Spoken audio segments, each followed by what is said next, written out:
Testing 1, 2.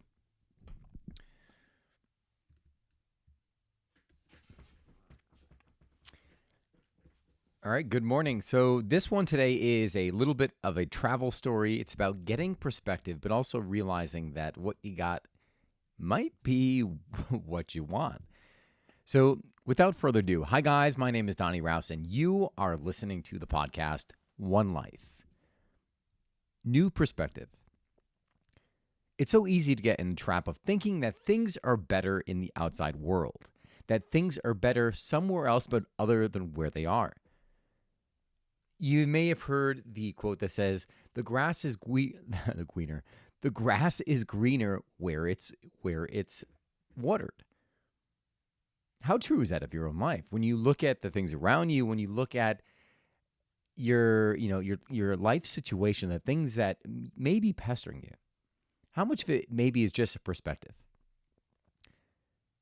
What if you change that perspective? What if you looked at it through a different lens? And I am not saying don't travel. I'm actually far from that. This trip is about traveling to get new experiences, to get new perspectives. But it is an eye-opening experience when you realize that maybe the problems or the issues you're having with life aren't out there in the world, but they're in your internal world. This past February, I was in Italy for a month. One of those stays, I actually ended up going to Naples twice. Once before heading down to the heel of Italy, called Bari, and then on the way back up before going to Rome and flying out. The second time I was there, I had befriended some guys. There was a guy from Germany. I can't remember his name, but we were talking about, all of us were sharing, there was an international table there. And we were all sharing experiences. And this gentleman had a gripe about the U.S. He's like, I don't understand. He's like, why U.S. can't get it together? And he started to go on about how there's people should be able to walk to a center of town. People should be able to walk to a city center. They shouldn't need cars. And he was going on about his experiences. What he was really doing was reflecting his experiences and the things he valued about Europe and reflecting that on me. He also, of course, went into healthcare.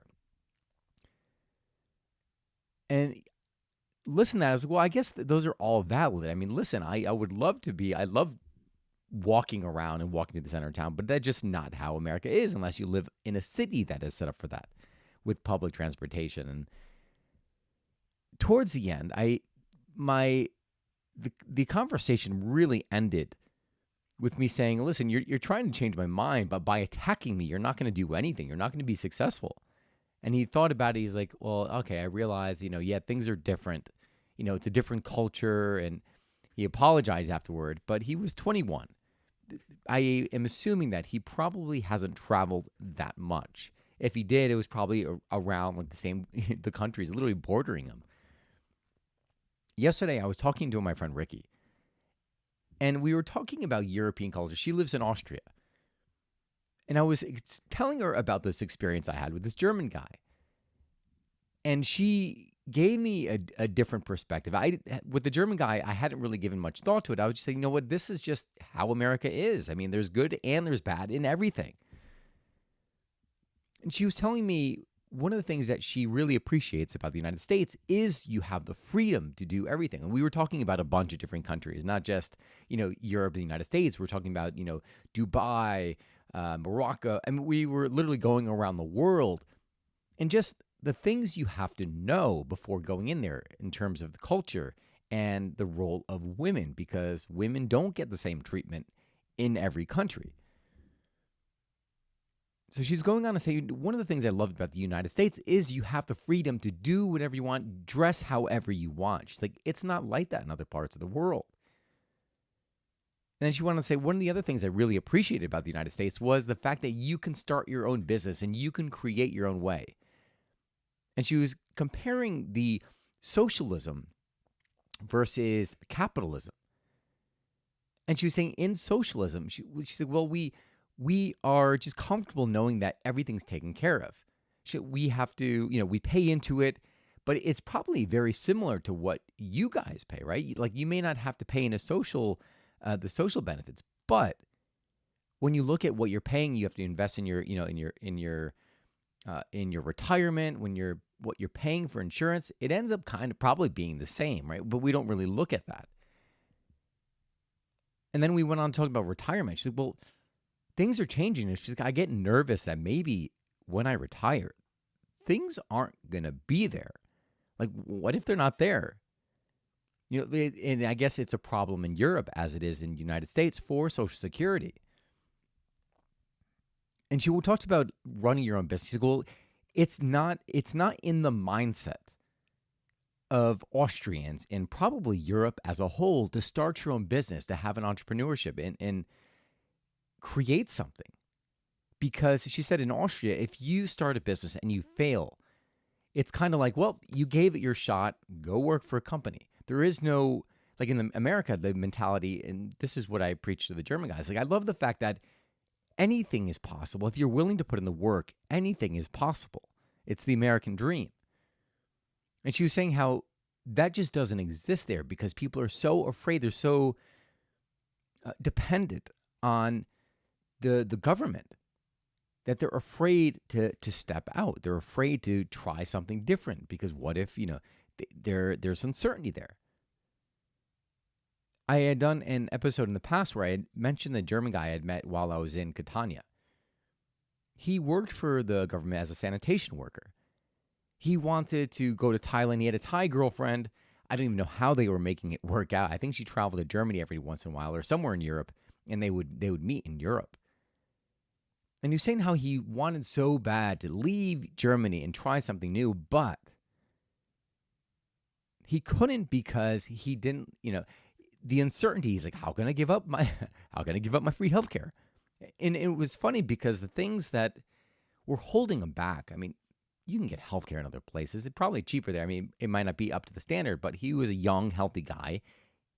I really don't think it mattered that much. So it was this cozy prison that he'd built around himself.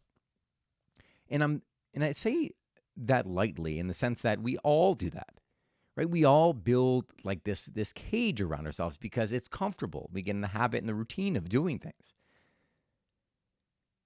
And back to my friend Ricky, and we were just going on about the different places, and we realized, she's like, well, every place has its good and its bad. There's no such thing as a perfect society. We were talking about places in, I believe, in Asia, and I don't know if it was like in Dubai. I can't remember the specific country. But how on the surface, everything looks so pristine, but once you look underneath, all of a sudden the cracks start to show. So you can romanticize saying, well, oh my God, it would be so great to live in Italy. Or, I mean, and I'm not downplaying it. The experience is amazing. Everyone, if they want to, should travel. I can't see why anyone wouldn't want to travel. But if anything, I think that traveling and going outside your world and experiencing other things makes you appreciate what you have back at home. Maybe you go out there and you move to Europe and you realize, well, you know what? This is the lifestyle I want. This is what I enjoy, and just feels like it's calling to me. I have, in all of my travels, there's many places I liked, but I've never lived in a place. I would like to, extend my travels and do 3 months in different locations. But I've never lived there. I know there have been trips, though, when I've gone away. And then I'm just so happy to be back. Vietnam, which was one of my favorite trips ever, I was just so happy to come back home and see green. I mean, because I was in the cities, there wasn't much green space, and the trees were very different than the trees you have here. So I started to appreciate things in my home city of Stanford as a result of being outside. And it's kind of what it does, right? Because you need to open your eyes. When you're in one place, you tend to build scotomas. Like you're so used to your surroundings that you take it all for granted. And it takes going outside. It takes not having that thing in order for you to start to appreciate it, right? It's like, well, when do you appreciate, friends or family? Usually when they're gone. Shitty to say, right? When you think about like a loved one deceased, like when do you really start to appreciate the time you have with them? You start to appreciate the time you have with them when you know that the time is limited or you have none left, right? Then you're wishing like, oh my God, you know what? I wish if I could have one more hug with the person, one more conversation.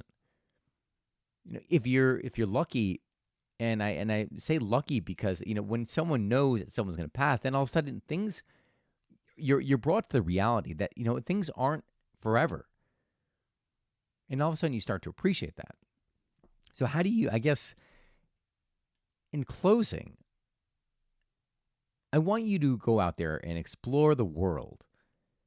Get the new perspectives, right? You maybe, maybe you're happy where you're gonna maybe you're gonna go out, travel, and then you're gonna come back and be like, you know what?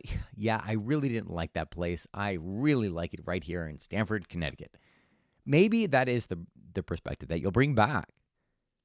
But then I encourage you to go to the next place. Try something else and then come back and then say, oh, well, what is it you liked about that place? What didn't like about it? It is those new perspectives that are going to let you appreciate more of what you have, but also more of what else is out there. Travel is literally one of the best experiences you can give yourself because it is one of life's greatest teachers. There's no better way to learn about your surroundings, the world, and other people than to get out there and travel. The trip I'm planning right now, I'm actually planning a trip. Initially, it was going to be Laos. And now, after talking with my friend Ricky, it's looking like it's probably going to be like Hong Kong, Taipei, and Seoul, South Korea. Not really sure. I mean, things could change literally in an instant. I mean, not just because the world's changing, but just because my mind is constantly changing. If I see something that inspires me, it just depends when I'm booking that ticket. Once I get inspired and the price of the ticket is the right price, or I just hit that emotional threshold where I'm so excited, then I book it. Do something for yourself to give you a new perspective. By doing so, I promise it will open your eyes because when you get that new perspective, when you travel to a new country, not only will maybe you'll appreciate what you have even more, but you'll look at the things around you and you'll be like, well, what's really important, right? Like it is this, spending the $1,000 on the watch. Is that important? Well, yeah, it may make you happy, right? Material things can make us happy. Right, I have an espresso machine. Like I have a little mocha espresso pot that I gotten from my brother picked up from his friend's tag sale. I love that thing. I look at it and I get feelings of like happiness. Right, so material things can deliver happiness, but it's fading. Right, an experience you'll have for the rest of your life, and you could always recall those memories and relive them.